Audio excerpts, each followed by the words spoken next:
What we're going to focus on now is adjusting the color balance in an image. Before we jump into that, though, I want to make sure everyone is saving their work. This is really important. If your computer crashes, you're going to lose your file and all the work that you did. So I'm going to go ahead really quick and I'm going to do a file, save as, and I'm going to save this on my hard drive. And I'm going to go ahead and put my cursor in front of the word chef, and I'm going to do last name, Chan underscore Nicole underscore chef.psd. So this will ensure that all the work that I've done up to this point is now saved. And of course, after you save, you want to keep saving as you go along because you don't want to lose your work. All right, so let's go ahead and adjust the color balance of this image.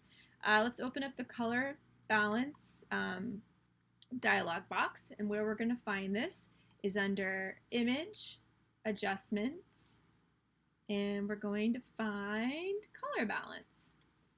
So the really cool thing about color balance, let's break down this box a little bit, this option.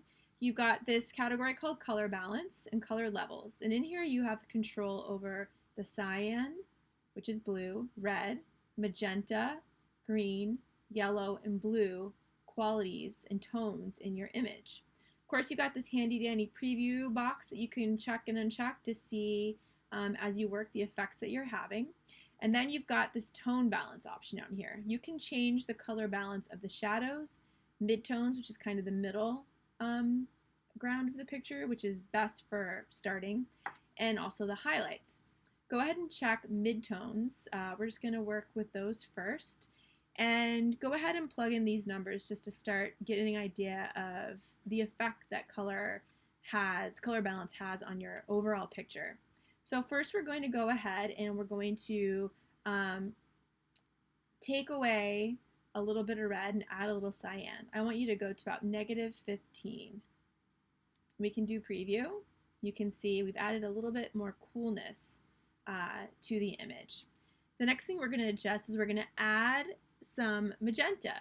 So adding is by going towards magenta. We're going to add about 30. Again, we're going to go ahead and check and uncheck, and you can see we've added a little bit of red to this picture. It was pretty green, and now it's got a little more red richness in it. The next thing we're going to adjust is we're going to add some blue. So between yellow and blue, we're going to drag our slider about +15 towards the blue side of the yellow and blue. So you should have -15 for cyan, -30 adding magenta, and then +15 adding a little blue. Go ahead and click and unclick the preview, and you can see the effects that we've had on this picture with color, and of course you can adjust accordingly how you think this visually looks best. So I'm going to stick with this and click OK. Just a side note too, make sure that you are adjusting your color balance on the curves and color balance layer in your layers panel. Now go ahead and click OK. And we're going to keep this open because we're going to be doing some more work on this picture.